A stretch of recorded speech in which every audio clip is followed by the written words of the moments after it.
पातळ पोळ्याचा चिवडा म्हटलं तर आपल्याला आठवते ते दिवाळी. दिवाळीच्या फराळाच्या ताटामध्ये जर चिवडा नसेल तर ताटाला शोभाच येत नाही. तर अर्धा किलो प्रमाणात पातळ पोळ्याचा चिवडा कसा बनवायचा ते पाहूया.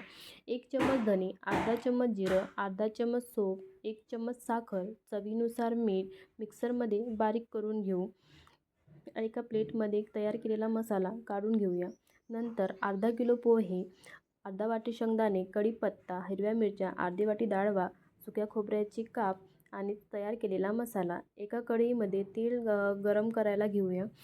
तेल छानपैकी कडकडीत गरम झाले की त्यामध्ये शेंगदाणे घालून घेऊ. आलटून पलटून शेंगदाणे छान असे खरपूस कलर येईपर्यंत भाजून घ्यायचे.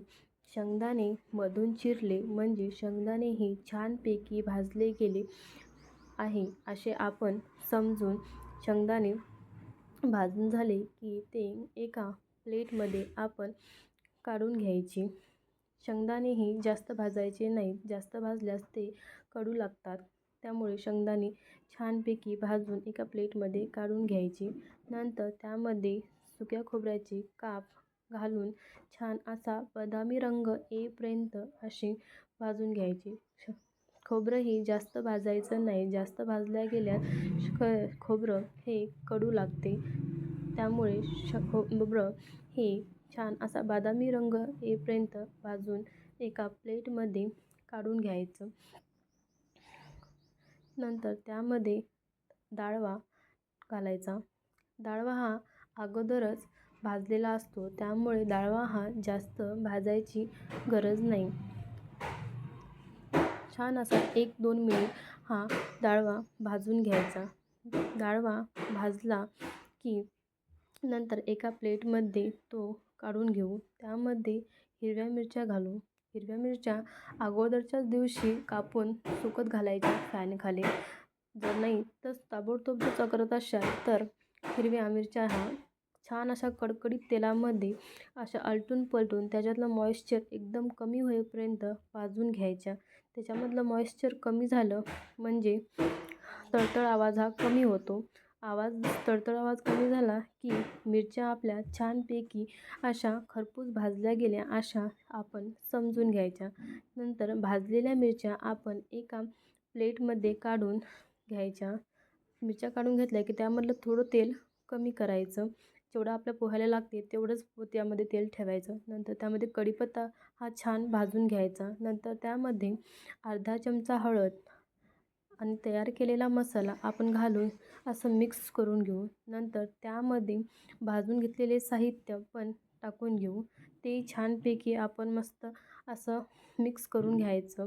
नंतर आपण गॅस हा बंद करून घ्यायचा आणि 4-5 मिनिट ते थंड व्हायला ठेवायचं. थंड ठेवल्यानंतर त्यामध्ये आपण पोहे घालून असं त्याच्यामध्ये छान असं त्यातनं मसाला लागेपर्यंत मिक्स करून घ्यायचा.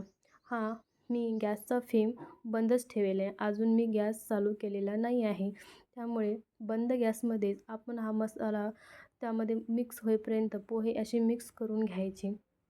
असे बंद गॅसमध्ये जर पोहे मिक्स केले तर पोहे आपले आकसत नाहीत आणि पोहे जसेच्या तसे राहतात.